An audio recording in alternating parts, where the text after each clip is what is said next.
What's going on, guys? As promised, I'm back with another What Sold video. I haven't done one of these in quite a while. My last few videos have been me going out, sourcing, finding new stuff to flip online. So today I want to show you guys some things that actually sold so you can see like the end of the process. You guys have seen me go out and source these items, and I'm sure if you've watched all my videos, you probably are curious what I actually sell these items for. So I'm going to show you a few items I've sold in just the last few days this year in 2022. Actually, all these sales are from January 4th to January 12th. And these aren't all the sales I have. I probably sell roughly 70 items a week on average.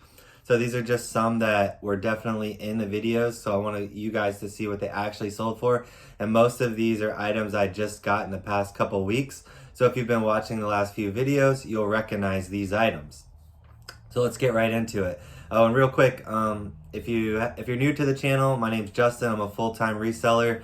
I make videos like this where I go out and find stuff to flip online, and then I like to share tips and tricks with you guys how you can grow and scale your business, because that's what I'm always trying to do, is just take my business to the next level. So helping you guys kind of helps me, and it kind of like helps me go back through the basics, and make sure I'm doing everything right and kind of check my the way I do things around here.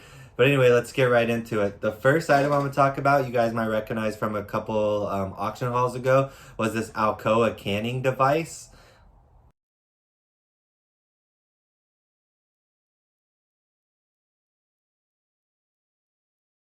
Like a vintage canning device. I paid $60 for it at the auction. I actually paid $55, but I like to include the buyer's premium. There's a 10% buyer's premium. So in the end, I paid $60 for the item. And as you guys could see, it sold for $215 plus shipping. It took about maybe 3 to 4 weeks, and I had some people shoot me some lowball offers and stuff, but I had seen sold comps, and a lot of people didn't have like all the little attachments that I had, so I knew I had a decent set there. And I waited for the right buyer to come along, and it was actually an international sale through eBay's global shipping program, which I strongly recommend. If you're not doing eBay's global shipping program, make sure you're taking advantage of that. If you have any questions, just comment below and I'll be happy to answer them for you. But it's a great program. But yeah, that was a great sale all around. So great profit, great sale. The next item is this Callaway 4 Hybrid Golf Club.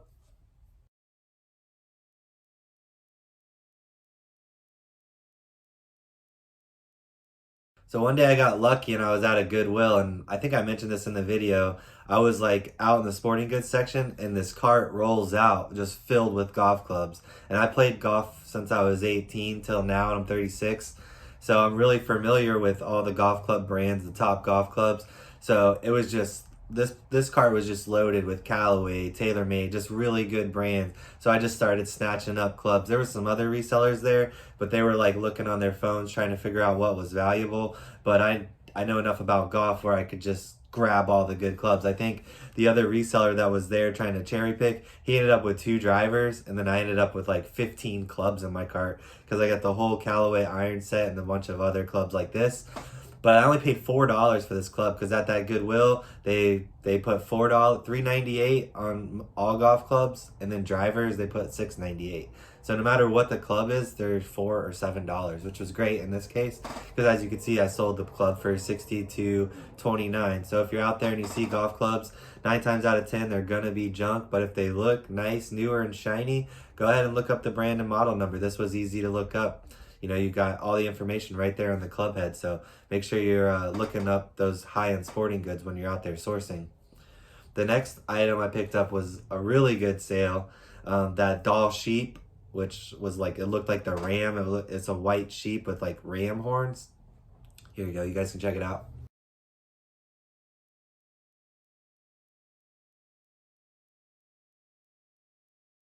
So I picked that up at the auction a few weeks ago for $200. So with the buyer's premium, I paid $220. And it sat around for like 2 weeks. I had a lot of interest, a lot of watchers, so I wasn't that worried about it. I had it priced at $7.99. It didn't sell in like 6 or 7 days. I lowered the price to $7.49, and I got some more watchers. And then I sent out an offer for $6.99 plus shipping, and then the offer was accepted. So now I shipped it out to Texas yesterday. It was a really big, bulky item. I actually had to take two 18 by 18 by 24 boxes that I get at Lowe's.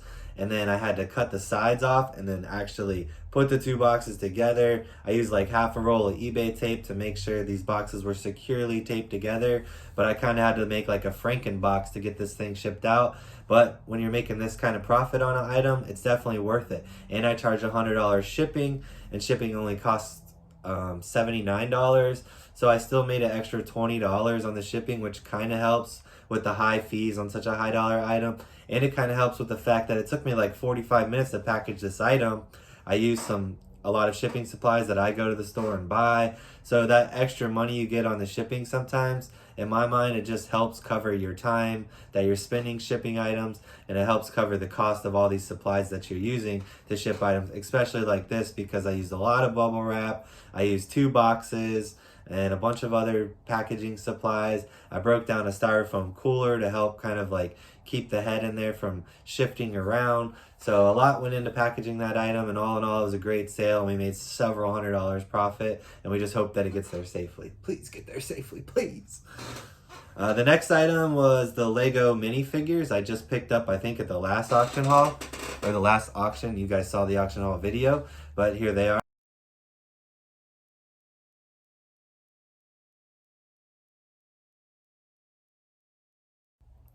So at that auction, I believe I paid $35 for a box of Legos, and then a box of minifigs were underneath that.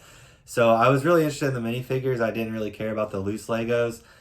So I took the minifigures and I just laid them all out, took the pictures. I knew there were some good ones in there because there was like Marvel and Harry Potter and some recognizable figures or whatever. Because if you find a minifigure lot and they're all from like the minifigure or from the Lego city, or they're like construction workers and stuff like that, those will sell. Like any minifigure lots you get will sell well, but they're gonna sell a lot better if they're like from movies and film and like TV shows like The Simpsons and things of that nature. So if you see a big lot of minifigures and it's a lot of recognizable figures, go ahead and grab that, because you see I got $89 plus shipping for this lot. That was a great sale. The next item was awesome. It was this Sango dinnerware I picked up at the auction for $5.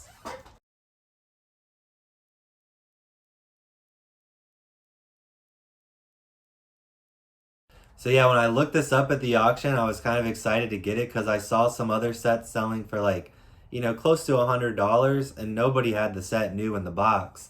So then when I was at the auction and it came around to that item, I'm ready to bid. I throw out my bidder card to start the bidding at $5, and nobody else bid. I got this set brand new in the box, vintage dishes for $5. I was so stoked because I knew it was worth around $150. I didn't know how long it would take to sell because there wasn't a ton of sold comps.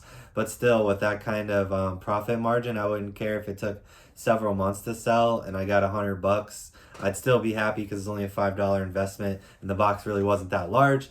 But anyway, I was very excited. It only sat around for maybe 14 to 20 days roughly. I'm not sure exactly, but we got the full price I had it listed for, $159.99 plus $29.95 shipping.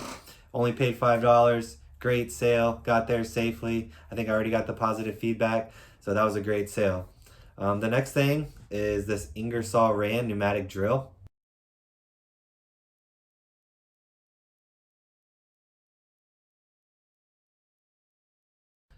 Now, I'm sure you guys remember, if you've been watching my videos, about 3 or 4 auctions ago, I picked up a whole ton of these pneumatic drills. And I was really stoked about it. I think in the video I mentioned that, oh, I'm going to get $8,000 for all these drills because I was under the assumption that they were all working, which was not an accurate assumption. My dad was a mechanic for like 25 years, so I had him come in one day for like 3 hours, and I just paid him like $60 for his time. He went through all these pneumatic tools that I got, which was dozens and dozens and dozens. I think it ended up being like close to 60 pieces or something. But my dad tested every single one. He put the ones that worked aside and the ones that didn't work aside, which was huge for me. I took all the ones that didn't work, sold those in like large lots of like 5 or 10. I think I still got a couple of those lots laying around. I've sold a couple. So that helped me liquidate a lot of those. But I think I ended up with like 30 or 40 working tools. And this was one of them. And I got $85 free shipping for it. And I think in the end it broke down to where I only paid like $5 or $10 per tool in these lots. So to sell these working tools for $85, I've even got as much as $115 for one. So on average, all the working ones are probably going to end up like average sale price is going to be like, let's say $75, conservative estimate. So instead of me netting $8,000 from that investment in gross sales, it's probably going to be closer to like 3,500, $4,000. So it's still a good investment. I'm going to make good money, but not as good as I originally thought. And you can't always think everything's going to work because it's not, this is a gamble sometimes, and that's the way it is. But if you can't take a little bit of risk, then this probably isn't the right business for you. But to me, I don't mind the risk, and the rewards always outweigh the risk. And if one item's a flop out of 20 items, those other 19 items, I'm going to make so much profit. It's going to wash out that 1 out of 20 item that isn't what I thought it was or doesn't have the value that I thought it was. So don't let those kind of sales ruin your day, or those kind of items ruin your day. You just roll with the punches. If you got to send a refund, you got to accept a return or resell that item for less money because it's missing a part or it's not what you thought it was. You just got to do what you got to do. That's part of the business. You have to accept that. Do not let those things bother you. Just kind of let them roll off your back and keep your eye on the prize and stay positive, good vibes. Don't let these negative buyers that send you mean messages or one bad sale ruin your day or make you want to quit eBay. I hear people say that all the time. Oh, I want to quit because this seller's returning this, or eBay made a new rule. And to me, that's whack. You can make tens of thousands of dollars a year, even 6 figures a year if you do this right.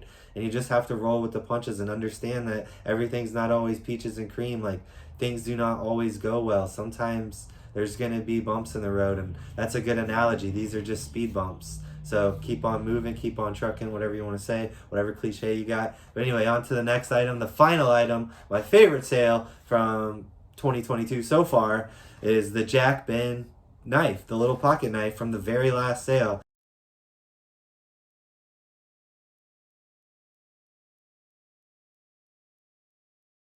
Knife sold, first time I listed it, 5-day auction.